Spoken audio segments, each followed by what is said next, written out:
अस्सलामुअलैकुम नाज़रीन, आज मैं आपको सर्दियों में बनाए जाने वाले ख़ास मेथी दाना लड्डू का एकदम इजी तरीका बताऊंगी। ना तो इसमें चाशनी बनानी पड़ेगी और खाने में ज़रा भी कड़वे नहीं होंगे। इन लड्डुओं की तासीर गर्म होती है जो हेल्थ के लिए बहुत ही ज़्यादा फ़ायदेमंद है। तो ठंड में जिनको कमर दर्द या जॉइंट पेन की शिकायत है तो उनके लिए ये बहुत ही ज़्यादा फ़ायदेमंद है। तो ये रेसिपी को पूरा वॉच कीजिएगा, पसंद आए तो लाइक भी कीजिएगा। तो चलिए इनको बनाना स्टार्ट करते हैं। तो इन लड्डुओं को बनाने के लिए हमें चाहिए आधा कप मेथी दाना।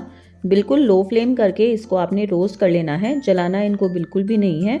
बस हल्की आंच पर आपने इसको रोस्ट कर लेना है जब तक इसमें से खुशबू ना आने लग जाए। 5 से 6 मिनट लग जाएंगे इसको रोस्ट होने में। कुछ ही देर में ये मेथी यहाँ पर रोस्ट हो गई है, तो फ्लेम को यहाँ पर ऑफ कर दीजिएगा और इसको थोड़ा सा ठंडा कर लीजिएगा।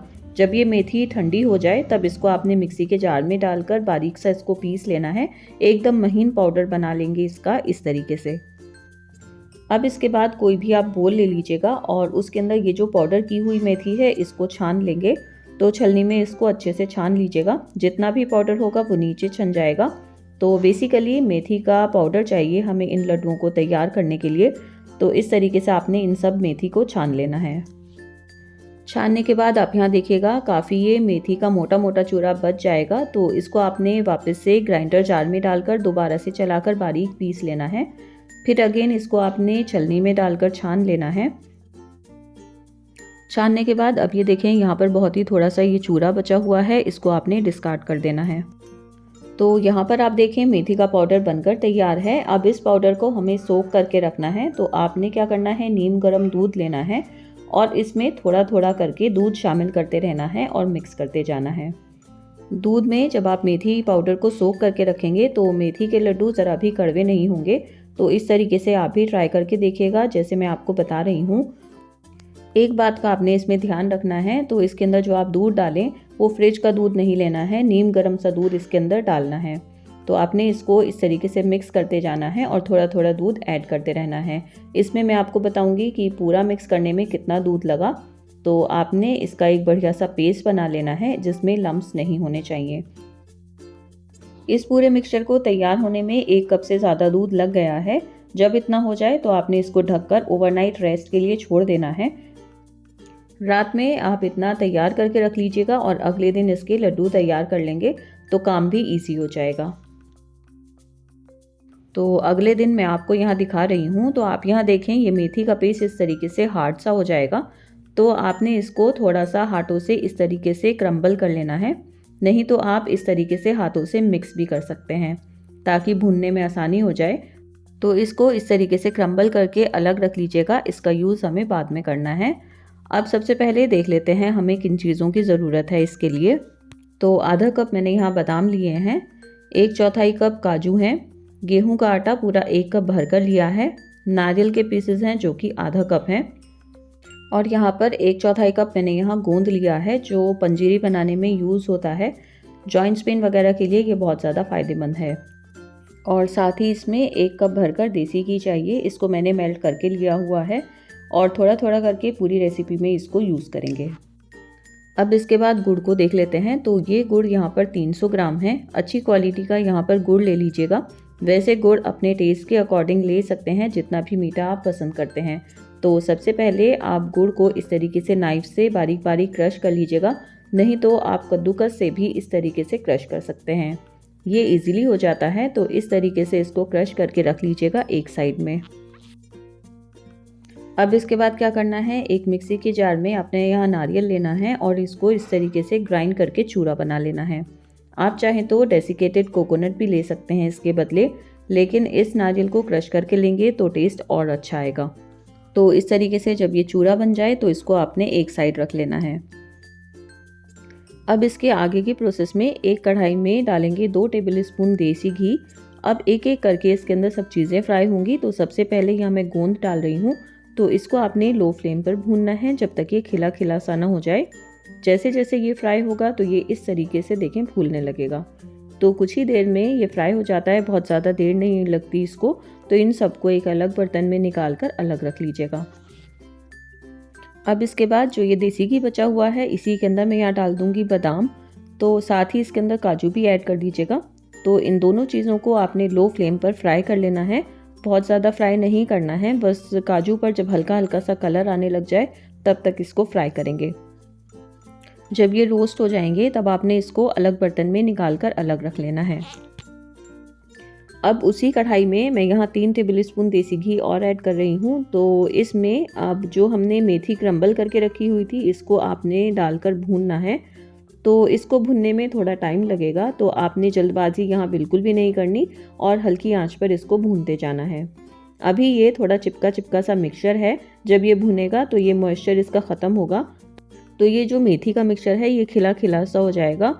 तो आपने इसको भूनना है लो फ्लेम पर जब तक इसका कलर चेंज ना होने लगे। तो ये देखें यहाँ पर मेथी बढ़िया तरीके से भुन गई है, इसका कलर भी चेंज हो गया है। तो ये जो भुनी हुई मेथी है इसको आपने अलग किसी बड़े बर्तन में निकाल लेना है, ताकि जो भी चीज़ें हम इसके अंदर डालें वो अच्छे से मिक्स कर सकें। अब इसके बाद फ्राई किए हुए गोंद को आपने क्रश कर लेना है। तो मैं इसको मिक्सी के जार में डाल दूंगी और इसको क्रश कर लूँगी। आप चाहें तो हाथों से या फिर कटोरी से भी इसको क्रश कर सकते हैं, लेकिन ग्राइंड करने से ये बढ़िया से क्रश हो जाता है। तो इसको भी आपने सेम उसी परात में निकाल लेना है। अब इसके बाद बादाम और काजू जो हमने फ्राई करके रखे थे इसको भी आपने पीस लेना है।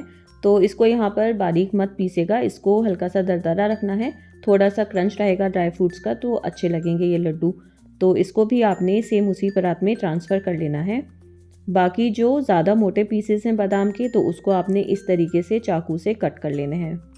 अब इसके बाद मैंने पहले जो नारियल पीस कर रखा था इसको भी आपने इसी में शामिल कर देना है। अब वापस से कढ़ाई के अंदर आप यहाँ ऐड कर दीजिएगा देसी घी। तो यहाँ 4 टेबलस्पून के लगभग मैंने यहाँ देसी घी लिया है। इसमें ऐड कर देंगे आटा। तो ये मेरा 1 कप के करीब आटा है, इसको आपने बहुत ही बढ़िया तरीके से भूनना है।